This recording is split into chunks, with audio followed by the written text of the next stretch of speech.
Mesdames et messieurs les jurés, pouvez-vous me dire quelle est la dernière lettre du mot favori? Et son féminin? C'est d'une logique. Faites entrer l'accusé favori. Ouais, je suis le favori. Aux Jeux Olympiques, on ne parlait que de moi.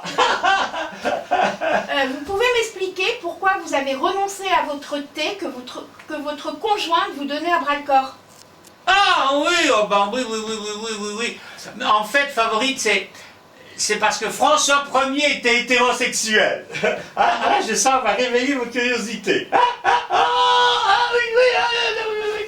Oui, mais avant de l'éteindre, votre curiosité, puisque je l'ai allumée, je l'éteindrai. Mais avant ça, je vais vous raconter ma vie. Ah ben, très courte, hein, j'espère. Bah, en fait, je viens du verbe favorir. Favori. Favorir, un vieux verbe, oui. Bon, qui a disparu, ils l'ont remplacé par favoriser.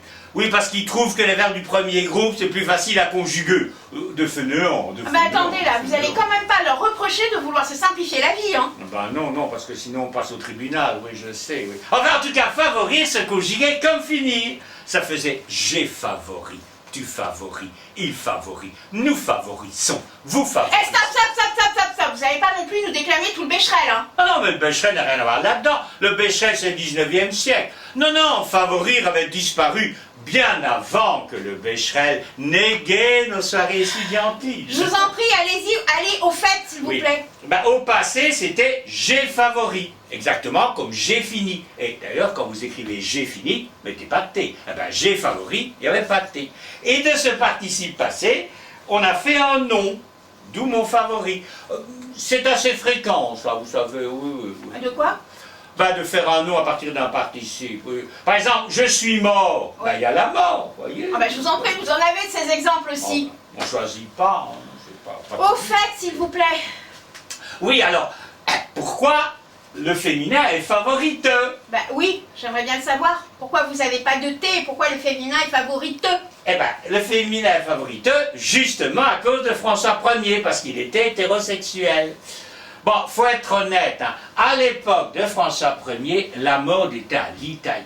Maintenant, on est obsédé par l'anglais. À l'époque, c'était l'italien. Ils ont ramené plein de trucs d'Italie. Ah bon? Il a ramené la Joconde. Ah oui? On va aller voir au Louvre. Mais ils ont ramené d'autres trucs. Par exemple, ils ont ramené les balcons, les quiproquos. C'est italien, tout ça. Oh, les caractères romains des imprimeurs, à votre avis, ils viennent d'où? Ils viennent pas de Stockholm, hein? Et les caractères italiques, ça vient pas de Suède non plus. Vous voyez, tout ça, ça vient d'Italie. Ils ont ramené les caleçons aussi. Ah oui, c'est poétique. Et la fourchette vient d'Italie. Oh, et puis surtout, Clément Maros s'en est inspiré pour établir une règle sur les participes passés que le monde entier nous a envie. Ouais, ben celle-là, on aurait pu s'en passer. Hein. Oui, et puis ça serait long à expliquer. Ouais. Mais enfin, donc toujours est-il que la mode est à l'Italie. Et François Ier avait, comment dirais-je moi, une fidélité conjugale à géométrie variable. Je sais bien, vous savez, Oui, comme oui. tous les François, quoi. Ben, comme tous les chefs d'État qui s'appellent François, Ouais, en tout c'est cas. ça. Oui. Oui, ça, les chefs d'État qui s'appellent François, ils sont pas fidèles. Ah ben oui, je oui. sais bien, moi. Hmm. Vous savez, mon petit copain, il s'appelle François. Et avec lui, j'étais très très claire, hein. L'Élysée, jamais. Non, ben, finalement, c'est prudent. En plus, François Ier, il avait énormément de maîtresses. Hein. Oh là là. Ah, c'est un François tendance Mitterrand. Oui, il était plus proche de Mitterrand que de l'autre. Hein. Oui. Oui, et puis alors, le problème, quand vous avez beaucoup de maîtresses, il y a une difficulté. Ah bon, laquelle? Ah, oui, on n'y pense pas assez. Laquelle invitait à danser? Ah oui. Attendez, moi j'ai une idée. Oui. Il avait qu'à inviter la reine. Et comme ça, plus de difficultés. Non, mais la reine, elle faisait des gosses, on ne peut pas tout faire non plus. Hein. Non. pas, ça. Non, il en choisissait une, mais alors comme c'était un homme diplomate, il la prévenait. D'ailleurs, il allait près d'elle et il lui disait, ce soir, je t'inviterai à danser. Elle était contente, la fille. Hein. Et alors, maintenant, il utiliserait probablement l'anglais. Il lui dirait, My darling, it's you are dancing with me. Enfin, Un peu comme ça, ouais. c'est l'anglais de François Ier. Non, mais lui, c'est l'italien. Parce que justement, il utilisait l'italien.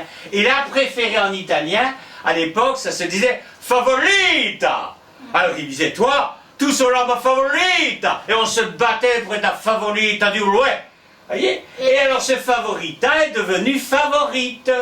Voilà pourquoi c'était... Excusez-moi quand même, François Ier, il n'avait pas de favorito? Ah ben non, il n'avait pas de favorito, du coup moi on m'a pas mis de thé. Ben, l'orthographe était beaucoup plus logique sous Henri III.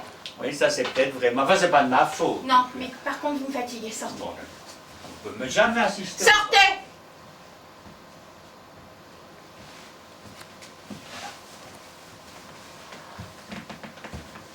Mesdames et messieurs les jurés, que ceux qui veulent qu'en hommage à Henri III, favori s'écrit avec un T, lèvent la main.